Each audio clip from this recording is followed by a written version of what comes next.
चंदेरी थाने के सामने स्थित मोहल्ला पसियापुरा गली नंबर 1 में निवासरत चंदेरी साड़ी के व्यापारी कालीचरण कोली के यहाँ रात में चोरों ने 8 से 10 लाख कीमत की चंदेरी साड़ियों पर रातों रात हाथ साफ कर दिया है। जब सुबह उठते ही परिवार वालों ने देखा कि कमरे में ताला नहीं है और पड़ोस में रहने वाली हर कुंवर बाई के मकान का ताला भी टूटा हुआ पड़ा है, तो देखते ही सबको समझ में आ गया कि घर में चोरी की घटना घटित हुई है। कालीचरण की दूसरी मंजिल मकान पर चंदेरी साड़ी की दुकान स्थापित थी, जिसमें निर्मित चंदेरी साड़ियां अलमारियों में भरी हुई रखी थी। साड़ियों की वैरायटी में 2000 से 10,000 तक की प्योर सिल्क की साड़ियां समाहित थी, जिनमें से चोर अधिकतर महंगी साड़ियां लेकर चंपत हो गए। पूरी घटना की जानकारी परिवार वालों सहित कालीचरण और रवि कोली ने थाना चंदेरी को दी और चोरी की घटना से नगर निरीक्षक को अवगत कराया। तो नगर निरीक्षक उपेंद्र सिंह भाटी और उनकी पुलिस टीम ने तत्काल मौके पर जाकर चोरी की घटना का मौका मुआयना किया और आसपास की गलियों में भी घूम कर आस पड़ोस के लोगों से भी फौरी पूछताछ की तथा कालीचरण आदि लोगों के कथन भी लिए। घटनास्थल पर एस लक्ष्मी सिंह भी मौजूद थी, जिन्होंने घटनास्थल के समीप एक और व्यापारी भगवान दास कोली की दुकान में लगे सीसीटीवी कैमरे में फुटेज खंगारी, लेकिन इसका खुलासा भी पुलिस अधिकारियों के द्वारा नहीं किया गया। मौका स्थल पर फिंगरप्रिंट एक्सपर्ट द्वारा वारदात के फिंगर लिए गए हैं और विभिन्न एंगल से इस घटित घटना के पहलुओं पर बिंदुवार जांच पुलिस अधिकारियों के द्वारा की जा रही है। जल्द ही मामला पुलिस के द्वारा सुलझा लिया जाएगा। इनका कहना है इतनी सकरी गलियों में इतने तंग स्थान पर पैदल ही आना जाना हो पाता है, मोटरसाइकिल भी बमुश्किल से पहुंच पाती है, जीप कार का जाना वहां संभव नहीं है। जिस दुकान में चोरी हुई है वह इनकी अकेले की दुकान है, जबकि उसी दुकान के नीचे इनके पार्टनरों की भी संयुक्त दुकान है और बड़ी संख्या में इससे भी ज्यादा साड़ियां भरी हुई है। उसमें कुछ भी नहीं हुआ। सभी एंगलों पर हमारा ध्यान है। बहुत सारे तत्वों को जोड़कर हमें उम्मीद है कि हम स्टोरी को निकाल लेंगे। अंदर के गेट से ऊपर आया तो ऊपर आके देखा तो यहाँ हमारी जो दुकान है बड़े भाई साहब की, तो उनकी दुकान का भी यहाँ शोरूम का ताला टूटा हुआ था। तो जिससे हमें जानकारी मिली कि मतलब यहाँ नीचे भी चोरी हुई है और तो ऊपर साड़ियों की भी चोरी हुई है। तो इस हिसाब से हमने अंदाजा लगाया, जिस हिसाब से स्टॉक रखा हुआ था तो 150 से 200 साड़ियाँ लगभग यहाँ से मतलब चोरी। कितने का माल है लगभग? माल होगा अंदाजा 8 से 10 लाख रुपए का उसका वैल्यू होगा। अच्छा, आपको जानकारी कैसे लगी?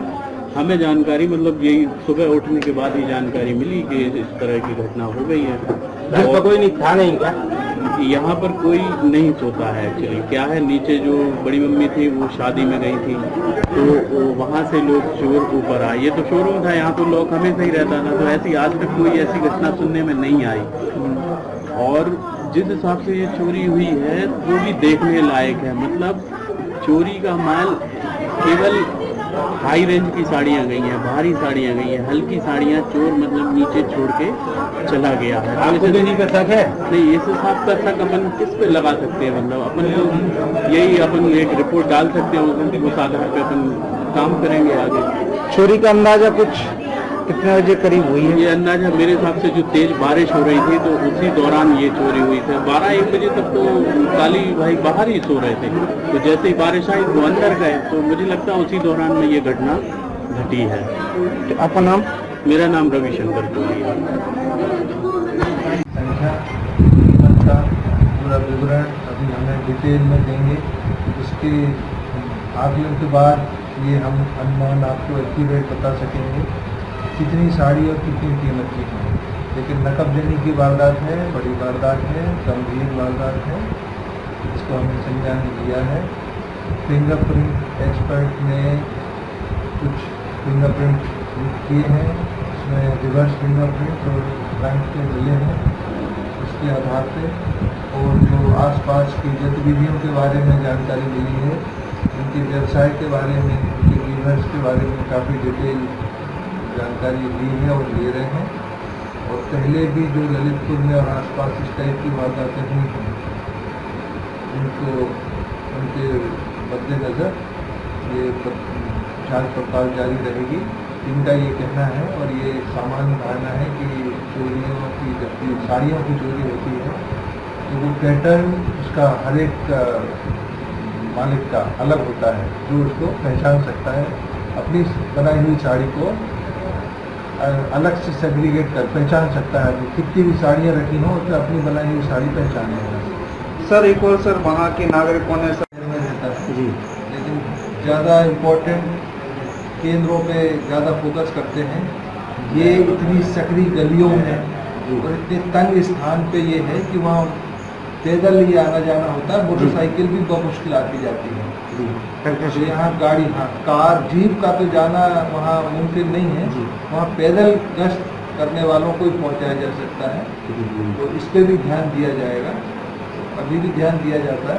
लेकिन ये इतनी सकरी गलियाँ हैं जहाँ चोरी हुई है, आपने खुद ध्यान दिया होगा, तो बिल्कुल लगा हुआ घर है। जहाँ ये सो रहे थे वहाँ से इस घर में कनेक्शन है, ऊपर पहली मंजिल से आना जाना है।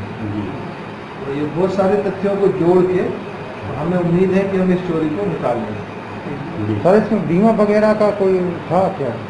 हाँ, ये बहुत सारे इश्यूज हैं जिनको अपन अभी थ्रेश आउट करेंगे। बीमा का मसला है, जॉइंट प्रॉपर्टी का मसला है।